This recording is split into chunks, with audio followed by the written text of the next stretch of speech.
Hey guys, back again for another Swingin' Sundays.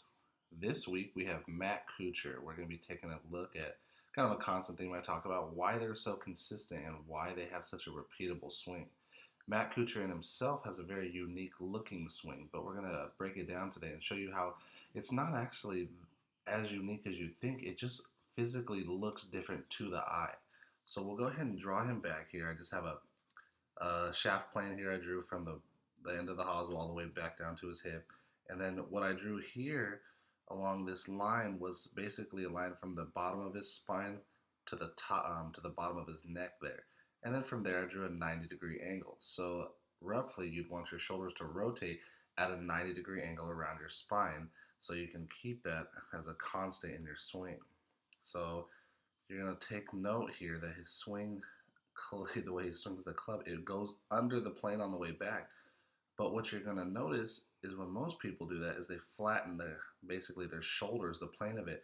But he doesn't do that. He actually rotates them perfectly 90 to his body. So you can see they stay right along that line. And what he does is most people would classify as an over-the-top motion. But again, pay attention to his shoulders. They are not rerouting or changing their position. They're just re-rotating the other direction, 90-degree angle to his spine. And now look at the effect that has on the club. It's coming right down the plane here. And right when he contacts the ball, we'll go ahead and take away all these lines here. Look again, kind of like what I was talking about last week in my post. Look at how his shoulders are squared to the target. And then look at his knees. They're open to the target. So most people either have their shoulders squared to the target and their hips, or they have their hips open to the target, along with trying to bring their shoulders along with it. Pay attention. I know a lot of stuff's being taught that you want them both to open, have a lot of rotation in the swing, but take a look at some of the most consistent ball strikers in the world. They are not doing that. It is not something that is taking place in many of their swings. So I'll go ahead and clear these here. We'll go ahead and let it go through. And you can see how his arms stretch down through the shot. You can see it right here. That's his shaft right there. We'll go ahead. Exits underneath the shoulder plane, which is always a good sign. But one thing you can take a look here, let's see if we can see it.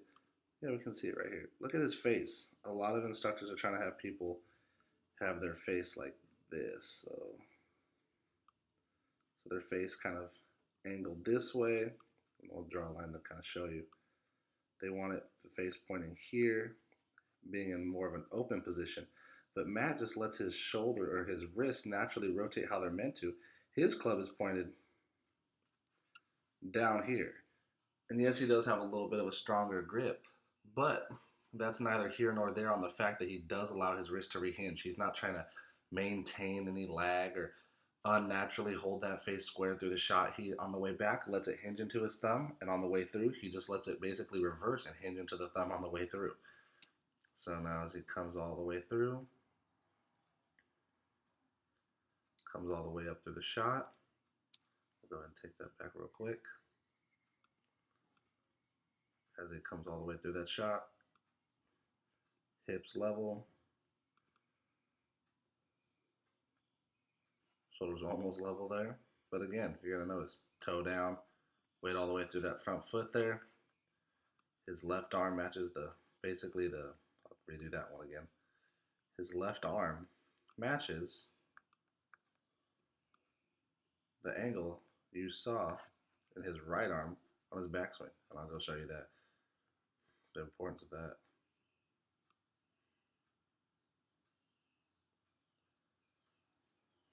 So it's not going to be in the same position exactly, but more or less the amount of like the degree amount that it's bent.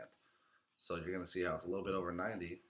And watch, we're going to let it play all the way through, bring it down, shoulder square, hips open, come all the way through. And now watch, again, not in the same position necessarily. Sometimes it is, but look how almost exact that is there. Almost matches identically to the same size. Like I said, it's not going to be necessarily in the same position, but again, everything has an equal and opposite reaction. So when you see Matt Kuchar have a little bit of a flat backswing, his shoulders are actually staying steep or rotating 90 around his body. So don't be fooled that you see someone with the lower arm swing saying they have a flat swing, because Matt Kuchar, when it comes to his body angles, actually has one of the steepest swings on tour. And like I said, there's a lot of other ones that have a high arm swing, but actually have one of the flattest body rotations and don't use the ground as well. So learn from Matt Kuchar, learn how to rotate 90 degrees around your body, bring the club down on plane on the way through, and don't try to spin those shoulders open. Again, the hips do open so the shoulders can square up to the ball. So hopefully this helps you guys out. Hopefully this improves your game, and we'll see you guys next week.